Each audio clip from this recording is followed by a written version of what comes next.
Hi guys, and welcome back to my channel. Today is Christmas Eve, so I honestly hope that everybody really enjoys their holidays, that they stay safe through them, because obviously crimes at Christmas are like they do happen, and it is a sad, tragic fact. But you know, I guess they don't discriminate on the day, and some people probably try and choose that day, even though it's supposed to be filled with happiness, joy, and family. So honestly, please have a good Christmas and enjoy the holidays, whatever your plans are, whatever you're doing, whether you're spending it with family, friends, or even just on your own, enjoying the festivities. I really hope you have a good one.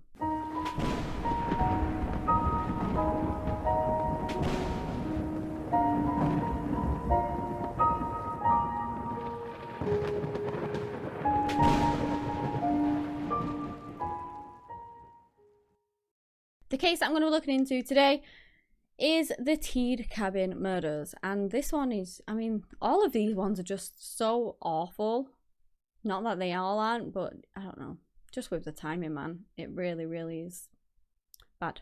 So the Tiede family actually had like a cabin up in the mountains of Utah. It was beautiful, it was full of snow, you know, it was just so gorgeous, and a lot of people would really love to have the idea of having a white Christmas, and obviously you go up there and it is just filled with snow. It was beautiful. So they would often go up there together. There would be sometimes quite a lot of them go up to their cabin. They would enjoy their Christmas there and just enjoy the festivities with family, with each other. So the family consisted of Beth Potts, who was 72 years old, and she was the grandmother to the family. We have Kay Tiede, who was the mother. She was 49 years old. Her husband was called Rolf Tiede, and he was 51 years old. They also had two daughters. They had Leanne, who was 20 years old, and Trisha, who was 16. Their uncle Randy was also there, which was Rolf's brother. Now, they'd all gone up to the cabin. They were all having such a lovely time. The cabin, again, it was filled, it was on top of the mountain, so there was snow everywhere. You couldn't actually access it by normal vehicle. You would have to kind of drive up the road, and then you'd have to stop at a certain point in the town or whatever, and then you would have to access it by snowmobile. So that is how isolated and off the beaten track it was. And they used it as an escape. It would come to winter time, they would go up there. It was about 2.5 miles away from the main road. It was all isolated, and it was just, I mean, it's like the stuff dreams are made of for some people. I would absolutely love to have a cabin up in a snowy mountain. Oh my gosh, it would be so amazing. So they get there, they decorate it, they hang the stockings up, put the tree up, put all the Christmas decorations up to make it look beautiful. And again, just spending time together, it's just what Christmas is all about. 3 days before Christmas, the family end up going into the nearby town because they need to finish up their Christmas shopping. So on 22nd December in 1990, that is what they do. They do just that. The family go all out to Salt Lake for a day of Christmas shopping. What they didn't know whilst they were gone was that two people actually broke into their cabin. Now, I don't know where they'd actually seen this cabin, whether they'd followed them or what, because again, it was off the beaten track, it was isolated. Well, maybe that's why they picked it though. If they're gonna rob somewhere, then obviously you want somewhere where you're not really going to be seen. So I don't know, they must have followed them or knew about it or something. Anyway, they break into the cabin, they rifle around the cabin, and then they decide that they're actually going to lie in wait until the family get back. Whilst they waited, they recorded everything. They opened all the presents under the tree. They just rifled the entire house. The first people to arrive back to the house were the girls. It was about 12:30. Lene asked her mother if she could basically come on, hurry up inside, because she was freezing at that point. Her hands were so cold. It was particularly cold that winter.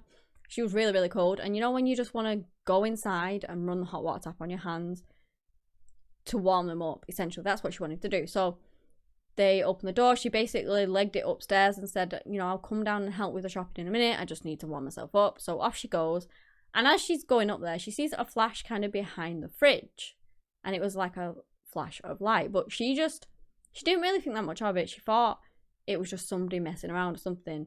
She probably didn't even know that they were the first ones to come home. It could have been anyone there. So she just carries on and she goes upstairs. What she didn't know was that was actually one of the intruders. Eventually, one of the intruders is spotted by them and they shout for Kay. And they basically say that there's people inside the cabin. Once it was revealed that they were there, the other robber appeared. Beth was apparently sat in a bar stool and Kay was close by. They tried to ask them what they wanted, you know, and just like, I don't know, anything. But the robbers did not say a word. One of the men, called Ron Taylor, pointed a gun towards Beth, shot her, and then pointed the gun towards Kay and also shot her. Lene were petrified. She begged for them to call an ambulance to do something, but they did nothing. Instead, they gagged her, tied her up, and then that is when they discussed as to what they would do with the bodies of the women that they'd killed. So what they decided to do was throw the bodies over the balcony, and that is what they did. They got Beth and Kay's body and they chucked it over the balcony. What I actually forgot to mention here was that Trisha wasn't actually with them. So my apologies for that. She was actually with her father, and Rolf and Trisha were the next to return home. Obviously, Lene is tied up. You know, she's panicking, thinking, well, her dad and her sister's going to come home any minute. She doesn't want them to come into this horrible thing. She doesn't want any harm to come to them, but there's nothing she can do. She's tied up, but she knows that they're going to get home any minute. And then she hears snowmobiles coming up to the house and she realizes that it was them and they were there. Apparently, as Rolf approached the cabin, a man jumped out in a ski mask to confront him. He holds a gun towards him and ushers them inside straight away. He goes inside, he sees that the other man, Vaughn, is holding his daughter by her throat and she has a gun in her back, pointing at her back. The other man was called Edward and he pointed his gun at Rolf. He ordered Rolf to give him all his money, which he did. I believe it was about $105 or something he had in his wallet. He handed that over straight away. And then Vaughn told Edward to shoot Rolf. Now, Edward didn't want to shoot Rolf, apparently. He hesitated. He wouldn't do it. And then Vaughn tried to shoot Rolf. But the gun jammed up twice, I believe, before he finally did manage to shoot him on the third shot. And he actually shot him in the face. And he obviously fell to the floor. They believed that he was dead, but he actually wasn't. Miraculously, he wasn't. So he's on the floor. He's still aware of, in a humongous amount of pain, he's still aware of everything that's going on around him. They discuss their plans, what they're going to do next, that they're going to take the girls with them. They then poured gasoline all around the house over Rolf himself and set the house on fire and then escaped with the girls on the back of the snowmobile. Amazingly, Rolf manages to get up. I believe he initially tried to put out the fire, but you know, probably when it first started he tried to put it out, but then he caught fire himself, which is just madness. Obviously he was full of gasoline, so he lit fire. He goes and tries to extinguish himself. His clothes were the thing that caught fire, and he actually takes his clothes off. And then he knew that he needed help, so he got out of there as fast as he could. And this is where he gets outside onto a snowmobile and in an attempt to drive to his brother down the hill. Witnesses said that they heard the men telling the women to get on the snowboard and drive them to the father's car, and obviously they had no real choice. They had to do exactly what they were told because who knows what would have happened to them if they didn't, basically. So that's what they did. They drove the men down in the snowmobiles and headed for the car like they were told to. They got to the main gate, and this is when they actually saw their uncle Randy. And at that time, he just figured that they were their boyfriends or something like that. He goes and waves to them frantically, trying to get their attention, and they just drive past him. Now, he is shocked and thought it was really, really weird because, I mean, it wasn't like them to not respond to him at all, but basically they did it because, obviously, if they found out that was their uncle, they might stop and kill him too, so it was to save his life. When they reach the father's car, Randy can still see them, and he waves once again, wondering what's going on. They ignore him and drive off.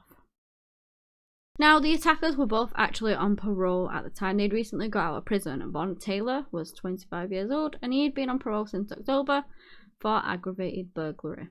Edward Deley was just 21 years old and he had been released from parole in November. He had actually served 5 years for arson. This is when they both went to a halfway house, which is where they met, literally on the 14th of December, 8 days before the attack. And apparently they knew of the house and the cabin and decided that they were gonna follow them. Then Randy sees another snowmobile coming up, and this person is not in any snow gear. He doesn't really know who it is initially. And then he finally realizes as he gets closer that it's actually Rolf, his brother. He had made it to Randy.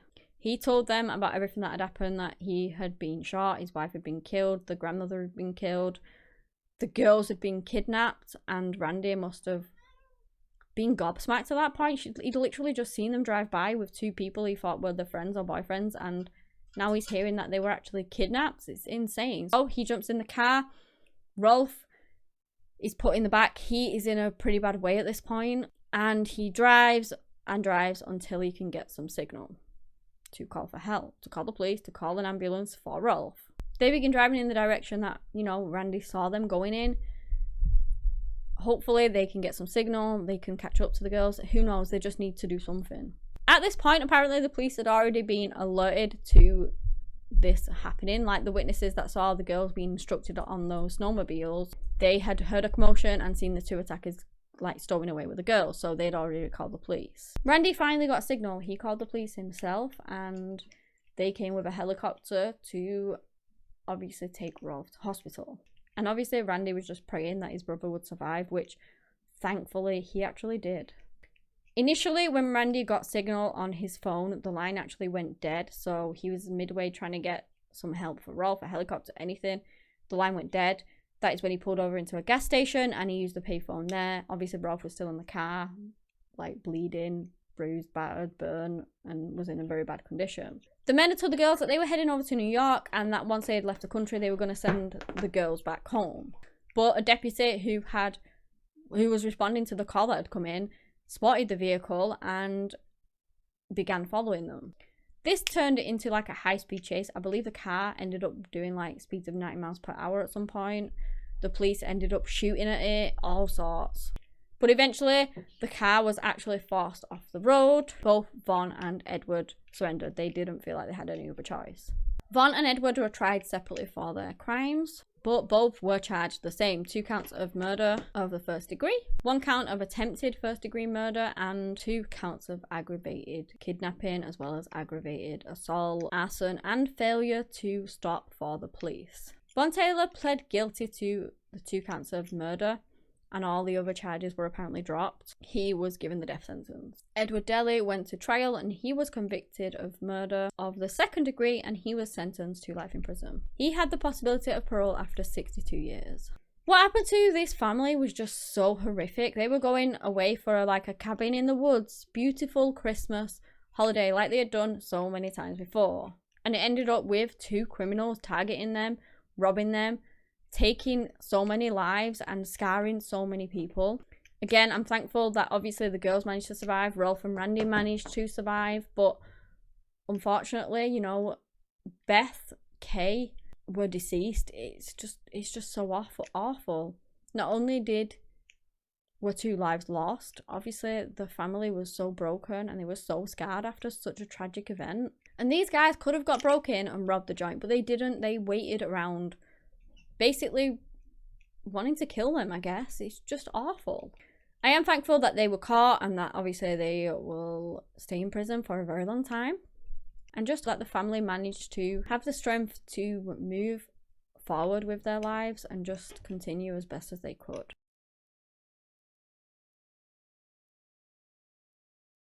But yeah, that is the end of the case. If you enjoyed this video, give me a big thumbs up, subscribe to the channel for similar content. Anyway guys, that's all I have today on the case of the Tiede Cabin Murders. I honestly hope you have a lovely Christmas, and yeah, just do everything you want tomorrow. Make sure Santa Claus comes to visit you. But yeah, hopefully you have a really good holiday, and I will see you whenever my next video is. Bye!